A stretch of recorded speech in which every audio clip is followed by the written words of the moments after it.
Hello everyone, it's Accomplice here and welcome to Accomplice Productions.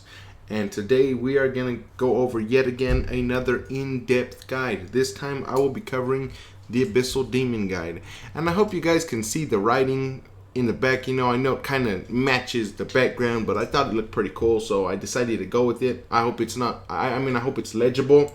So they were released on January 26, 2005, so they are a extremely old monster. They have a combat level of 98, 8,500 life points, and you'll get 879 XP, combat XP per kill, and you'll get 278 Slayer XP per kill, and you can get more depending whether or not you have the Moriatanian Legs 4, and if you're killing him in the Slayer Tower with a Slayer contract. Also, they are a members monster. They do only drop hard clue scrolls, and out of the 3,000 I killed, I never got a hard clue scroll, so they are extremely rare. Well, they were for me. Some of you guys might have got them right off the bat, but I didn't.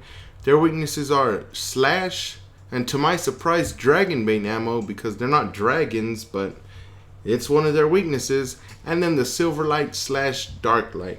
So the top three items I recommend picking up is the Rune Dagger, Rune Helm, and the Rune Chain Body, and just the gems in general, because the gems do add up quite a bit, and they do drop a ton of rubies. You guys can see that they are not very good for charms, just 9.5% for gold, 4.5% for green, 31% chance for crimson, so they are decent for crimsons. They're a very good task, and then just the crimsons are like a bonus, and 1% chance for blue, so that could be like the lowest percent. Well, that's the lowest percentage monster I've come across so far. There's two locations, Curdell's Dungeon and Slayer Tower, but I only recommend killing them in the Slayer Tower, as you will get extra Slayer XP. You will need 85 Slayer to kill them, and they can be assigned by Simona, Curdell, Duradel, and Morvran.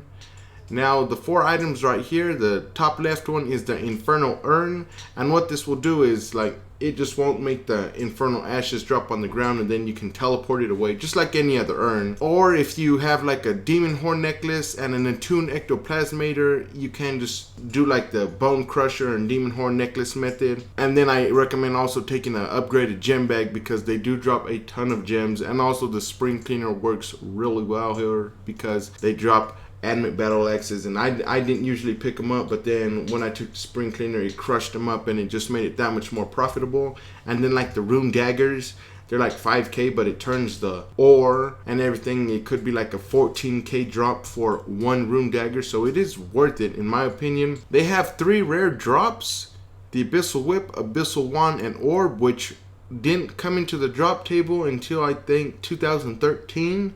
So it was a newer added to the drops.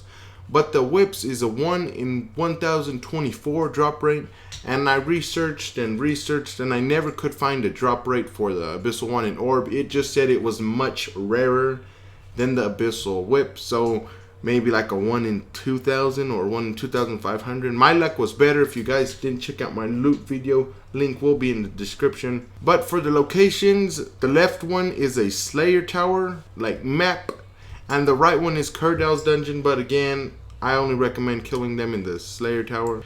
And here are some XP rates for combat: 330k to 505k, 330k being a God Sword, and 505k being offhand Drygore Longsword with the Darklight Praying overloaded and everything.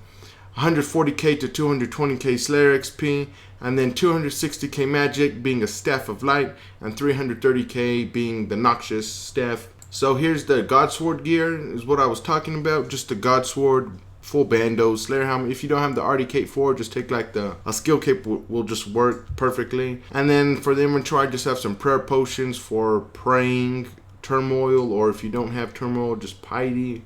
And then in extreme brawlers, the next one was dual Drygores, same setup, just with the Drygores. And then if you have a Darklight or upgraded Darklight, then this is the gear. I would recommend this one because it is the best combat XP from all the 3 methods, because the Darklight is just really good for them. And then for the magic, I didn't have a Noxious Staff to show, but I did have an attuned crystal staff, so that is what I showed. But if you have not one of those, you can get a Staff of Light or a Noxious Staff or Seismics, doesn't really matter. An extreme magic and then the runes. So that's gonna be all for this guide. I hope you guys enjoyed. I know it's been a long time since I uploaded another in-depth guide, but I hope this covered all the information you had or questions. You know, I hope it really was very in-depth for you guys. But until the next one, I'm out, guys. Peace.